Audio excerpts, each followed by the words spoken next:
toutes et tous, j'espère que vous allez bien. Un nouvel épisode un petit peu particulier, un nouveau format.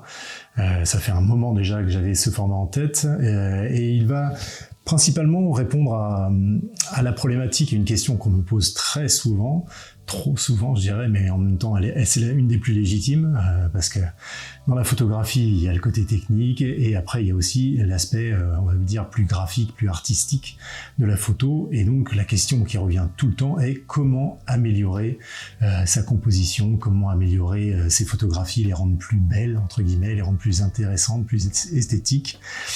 Et effectivement, des vidéos sur la technique, vous pouvez faire les exercices, vous pouvez progresser. Après, il y a énormément de ressources là-dessus. Dès qu'on parle de composition, qu'est-ce qui va se passer? On va parler toujours des éternelles règles de composition, de cadrage, les règles des tiers, les lignes directrices et ainsi de suite. Mais la chose la plus importante qu'il faut comprendre si vous voulez progresser, si vous voulez développer votre style, apporter des nouvelles choses ou corriger ce qui ne fonctionne pas dans vos images, c'est tout simplement déjà d'observer. C'est-à-dire déjà de comprendre ce qui ne va pas dans vos images, qu'est-ce qui ne vous plaît pas dans vos images. Et après, ça va être de venir nourrir. Et c'est là la chose la plus importante pour progresser. Et ça, c'est valable pour tous les domaines artistiques, même la peinture, l'illustration, c'est la même chose. Donc c'est pour ça que moi je sais que c'est quelque chose qui est vraiment ancré en moi dans divers aspects, même jusqu'à la musique. C'est le fait de vous nourrir du maximum de choses visuellement. Il faut que vous nourrissiez votre culture visuelle. C'est la chose la plus importante. Regardez d'autres photographes, regardez, analysez bien, regardez, observez réellement les photos, pourquoi elles vous plaisent, qu'est-ce qui vous plaît dans ces cadrages, dans ces couleurs, dans ces partis pris graphiques et visuels qui font une identité d'un photographe. Mais pas que. Ne vous limitez pas qu'à la photographie, ne vous limitez pas qu'à un seul médium et par exemple Instagram qui peut être un très beau un très bon réseau parce que voilà, il y a énormément d'images, etc. Quelque part il y a aussi une certaine esthétique qui revient souvent dans Instagram, donc allez ailleurs, nourrissez-vous d'autres choses, regardez des films. Dans les films, vous pouvez prendre des leçons magistrales de cadrage et d'idées de composition, même de mise en scène, de couleurs. Allez voir ça, regardez ce qui se passe dans les musées, allez acheter des bouquins de peintres que vous aimez bien. Énormément de ce qui a créé aussi la photographie aujourd'hui vient de la culture, de la peinture, des partis pris de peinture, d'éclairage, de façon de poser les corps, de composer les cadres. Tout ça, en fait, c'est ça qui va vraiment faire la différence. Vous pouvez vous entraîner à faire des poses longues toute votre vie, vous pouvez vous entraîner à faire et à devenir des maîtres de technicité. C'est pas ce qui va vous rendre meilleur photographe. D'accord, ça va rendre les choses plus faciles pour arriver à un certain but, à une certaine idée, une certaine vision que vous avez, mais malheureusement, c'est tout. C'est-à-dire que ce ne sont que des moyens. L'objectif final, c'est de réaliser l'image. Et pour réaliser l'image, il faut déjà la voir. Il faut déjà la voir en tête.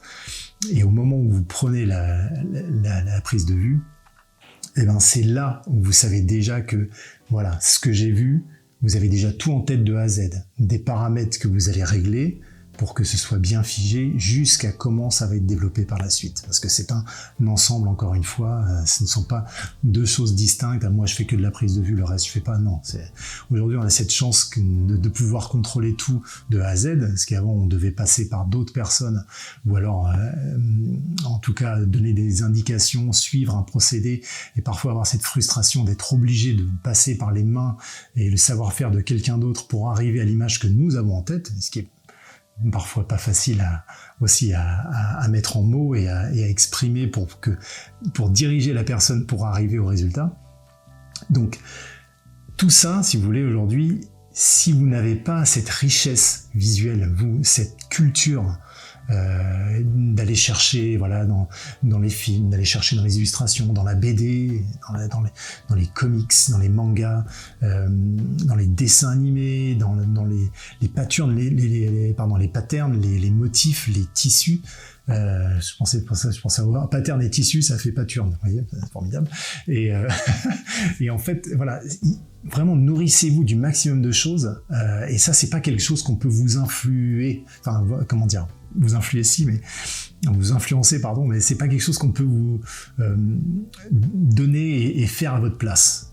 Je vais profiter justement dans ce nouveau format pour également vous présenter toute une nouvelle série, moi par exemple des choses qui m'ont inspiré et qui m'inspirent encore aujourd'hui. Alors ça va surtout être concentré autour des photographes bien évidemment, mais je parlerai d'autres choses et je vous montrerai, et je vais pas faire ça de façon vraiment très académique, en vous parlant de tel artiste, en faisant toute sa biographie. Enfin, si vous voulez, ma valeur ajoutée elle est pas là, moi. Vous pouvez aller, il y a d'autres chaînes qui font ça très bien, et qui prennent le temps de faire cet exercice-là. Moi, je considère que c'est quelque chose que vous pouvez faire tout seul en allant voir la page Wikipédia ou d'aller vous renseigner sur les sites même des photographes pour voir leur biographie si ça vous intéresse vraiment. Moi, ce qui va être plus intéressant pour moi de vous montrer, c'est surtout qu'est-ce qui me plaît chez tel ou tel artiste, ce qui m'a influencé, pourquoi ça m'a influencé, pourquoi j'aime ça, d'analyser plus cette approche-là, parce que voilà, d'une part, elle peut parfois vous faire découvrir des nouveaux artistes, et c'est surtout ça le but, toujours pour enrichir ces cahiers, tous ces carnets visuels que vous allez avoir dans votre tête. Et c'est aussi pour vous donner un petit peu, d'aller un peu plus loin, de juste dire, voilà, moi ça me plaît, ça me plaît pas, c'est le pourquoi. Et à travers ce pourquoi, c'est quelques éléments que je vais vous donner qui m'ont, moi, influencé et qui ont pétri aujourd'hui la culture et ce que je suis visuellement. Et voilà, d'essayer de vous donner quelques indices du cheminement qui m'a plu, les éléments qui m'ont plu et ce qui m'a construit aussi et qui a construit donc mon langage photographique. Voilà. Donc c'est un épisode, j'en ferai peut-être d'autres un peu plus souvent comme ça, où on parle un petit peu à cœur ouvert de certains sujets. Et qui sont très importants, mais c'est vrai que celui de la composition et celui de savoir comment rendre plus intéressant mes photographies, il revient tellement, et c'est toujours une question qu'on a quelque part dans notre tête, même lorsqu'on déclenche, toujours dans un coin qui se dit, voilà, est-ce que c'est intéressant ce que je fais, comment je peux rendre ça plus intéressant, qu'est-ce que j'ai envie de dire, même si je sais bien que parfois ça c'est pareil, le fait de vouloir dire des choses, les gens des fois se disent mais voilà, j'ai juste envie de prendre ça, j'ai pas autre chose à dire que juste c'est beau. Mais ok, c'est pas un mal, mais après parfois on peut se dire tiens, comment je peux le rendre vraiment aussi beau que ce que j'ai ressenti et de la manière dont je l'ai vu. Et tout ça, encore une fois, allez le piocher dans les bouquins, il n'y a pas de honte, c'est comme ça qu'on se cultive, c'est pas et même en copiant certains styles parfois, c'est aussi comme ça qu'on fait ses armes et qu'on se construit. Et de toute façon, là encore, j'aborderai ce sujet un peu plus tard, je vais pas trop m'attarder là-dessus, ça mérite aussi un sujet complet, mais là encore une fois, le fait de copier et d'apprendre, de faire ces exercices, c'est pas un mal, c'est pas ce qui va vous rendre moins bon photographe, au contraire. Plus vous allez faire, plus vous serez bon, et en allant copier les meilleurs, vous pouvez que améliorer votre savoir-faire, mais surtout votre communication, votre patte, votre discours va être beaucoup plus riche. C'est comme pour les livres, etc. Enfin, vous pouvez avoir 50 mots dans votre vocabulaire, mais à un moment, si vous allez lire, vous allez pouvoir enrichir, vous allez pouvoir découvrir des nouveaux mots, et vous allez pouvoir raconter des histoires de façon un peu plus précise, parfois, parce que justement, quand il manque certains mots, on n'est pas capable d'être aussi précis, et aussi d'emmener les gens dans des discours un petit peu plus riches, donc avec plus de possibilités. Et ça, c'est la même chose visuellement. Donc, nourrissez-vous. Là, je sais qu'en ce moment, sortir, c'est difficile, mais c'est pas grave. Commandez ou repiochez dans les bouquins que vous avez dans votre bibliothèque. Regardez, prenez le temps de regarder réellement ce qui vous plaît. ce qui ne vous plaît pas, analyser, aller un peu plus loin que juste le j'aime pas, essayer de comprendre si c'est le cadrage, si ce sont les couleurs, si effectivement c'est plus le noir et blanc qui vous plaît, et pourquoi c'est le noir et blanc très contrasté, et alors dans ce cas-là, comment l'exploiter, quel photographe vous vient en tête, quelles images vous viennent en tête dès que vous parlez de noir et blanc contrasté. Voilà, creusez tout ça. Aujourd'hui, on a la chance d'avoir Internet qui est une porte ouverte sur l'univers entier de culture.